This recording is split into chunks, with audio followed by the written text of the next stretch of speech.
দোয়ার জন্যে হুজুর ডাকতে হবে না, দোয়ার জন্য আমাকে ডেকে বাসায় খাওয়ানোরও দরকার নেই আপনার। দোয়ার জন্য আপনি যথেষ্ট। নামাজে দাঁড়ান, নামাজের সেজদায় দোয়া করেন, নফল নামাজ পড়েন, নফল নামাজের সেজদায় দোয়া করেন, নামাজের পরে হাত তুলে দোয়া করেন, প্রয়োজনে নামাজে সালাম ফেরানোর আগে দোয়া করেন, যে কোনো ভালো কাজ করেছেন তারপর দোয়া করেন। ঠিক আছে, কোরআন তেলাওয়াত করলেন দোয়া করেন, তাহাজ্জুদের ওয়াক্তে দোয়া করেন, বৃষ্টি পড়ছে তখন দোয়া করেন। ঠিক আছে, মানে দোয়া কবুলের মোমেন্ট, সময়গুলো, আজান হয়েছে, আজান ইকামতের মাঝখানে দোয়া করেন। এই যে এখন খুতবা হচ্ছে, এই সময় দোয়া করেন, দোয়া কবুল হবে। দিনী মসজিদে বসেছেন, দোয়া করেন, দোয়া করতে থাকেন মনে মনে। যত বেশি আপনি দোয়া করতে পারবেন আল্লাহর কাছে, ইনশাআল্লাহ আল্লাহকে আপনি তত কাছে পাবেন ইনশাআল্লাহ। এটা আল্লাহকে পাওয়ার অন্যতম মাধ্যম। এবং ইস্তেগফার, ইস্তেগফার মানে কি? তওবা করা। আস্তাগফিরুল্লাহাল্লাযী লা ইলাহা ইল্লা হুয়াল হাইয়ুল কাইয়ুম ওয়া আতুবু ইলাইহি। এটা বেশি বেশি পড়বেন, দিনে কমপক্ষে 70 বার বা 100 বার পড়ার চেষ্টা করবেন। আল্লাহ পাক তৌফিক দান করুন। কয়টা বলেছি ভাই? 7টা। আচ্ছা, 8 নাম্বার হচ্ছে সদকা করা। সদকা, দান সদাকা আল্লাহর কাছে খুব বেশি পছন্দের। দান সদকা করার জন্য সম্পদ লাগে না, আমার কথা শোনেন। দান সদকা করার জন্য সম্পদ লাগে না, কলিজা লাগে, মন লাগে। বহু বড় বড় মানুষ আছে দান সদকা করতে পারে না, কোটিপতি, জাকাত দেয় না, আছে না? আর বহু গরিব মানুষ ভ্যান চালায়, কৃষিকাজ করে, দেখবেন 100 টাকা দান করে দিল। মন থাকতে হয়, মন, কলিজা বড় থাকতে হয়। তো যাদের কলিজা বড়, মন বড়, তারা দান সদকা করতে পারবে ইনশাআল্লাহ। আর যার মন বড়, সেখানেই তো আল্লাহ নূর আসবে। সংক্ষিপ্ত মনে কি, সংকীর্ণ মন আল্লাহ নূর কোত্থেকে আসবে? কথা বুঝতে পারে নাই? তো দান সদকা বাড়ান। আপনি 1 টাকা দান করেন, 5 টাকা দান করেন, হালাল রিজিক থেকে 1 টাকা দান করেন, সেটা আল্লাহর কাছে অনেক বেশি পছন্দের। একটা হাদিসে নবী সাল্লাল্লাহু আলাইহি ওয়াসাল্লাম বলেছেন, হালাল উপার্জন থেকে আল্লাহর বান্দারা যখন একটা খেজুরও দান করে, আল্লাহ পাক সেই একটা খেজুরকে আস্তে আস্তে বড় করতে থাকেন, বড় করতে থাকেন, বড় করতে থাকেন। এটা এক পর্যায়ে পাহাড়ের সমান হয়ে যায়।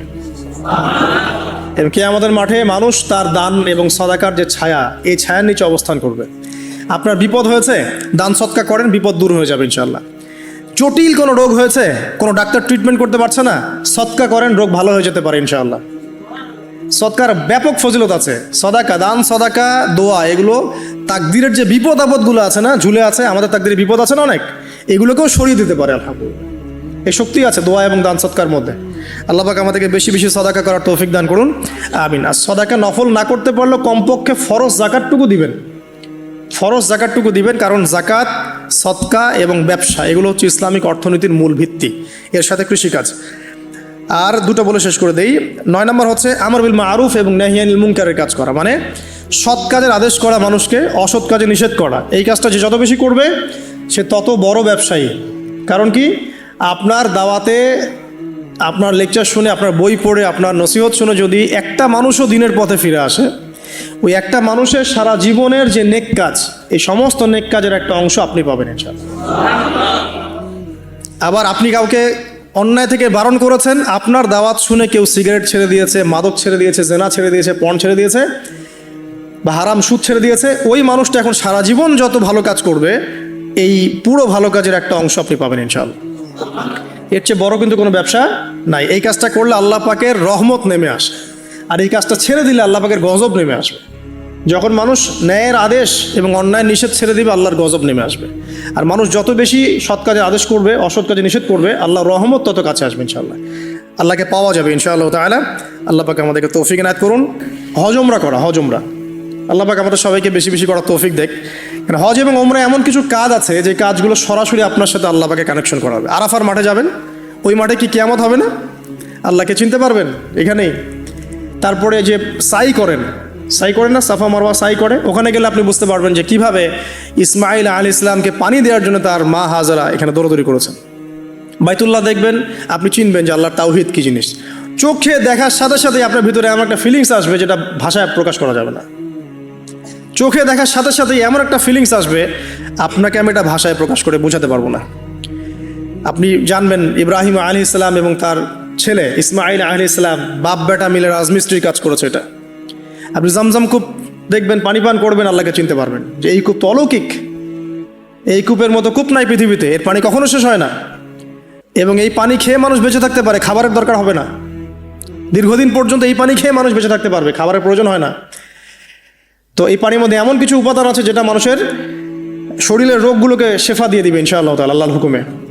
তো প্রত্যেকটা কাজে রাসূল সাল্লাল্লাহু আলাইহি ওয়াসাল্লামের শহরে গেছেন মদিনায়, ওই মদিনার বাতাসটা আপনাকে বলে দিবে এটা একটা অন্যরকম শহর। ঠিক আছে?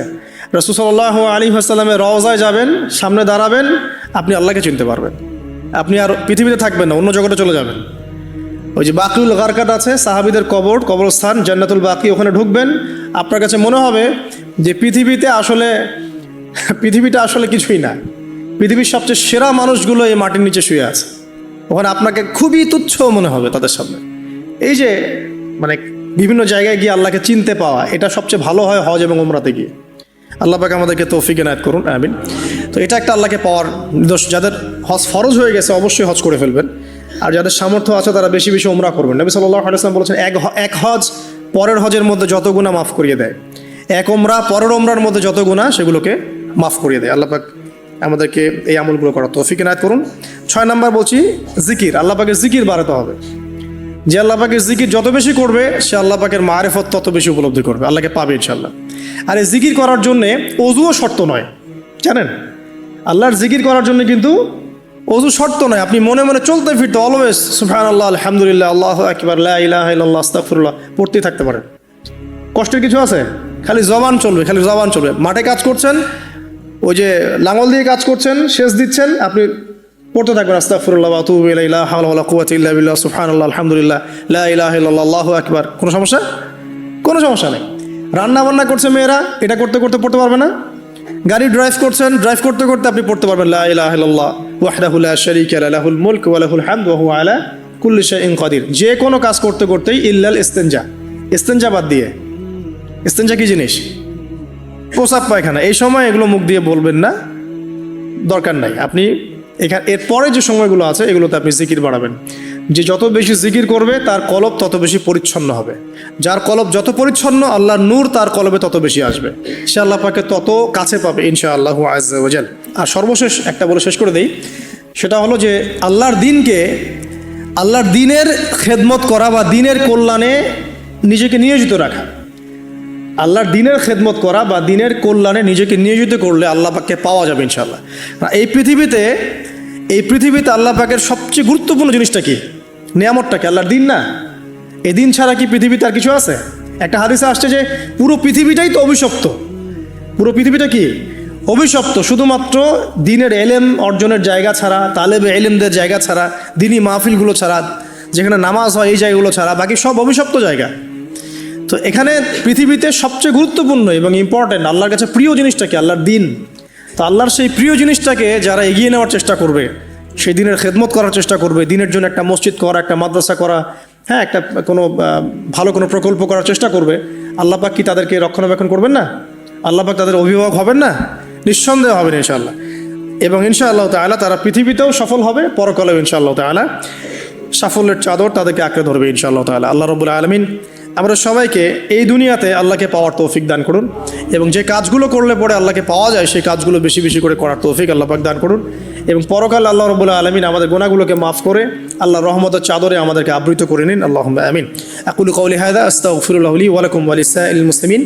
বারাকাল্লাহু লানা ওয়া লাকুম বিল আয়াতিল হাকীম। ইন্নাহু তাআলা জাওয়াদুন কারীমুন ওয়া রাউফুর রহিম।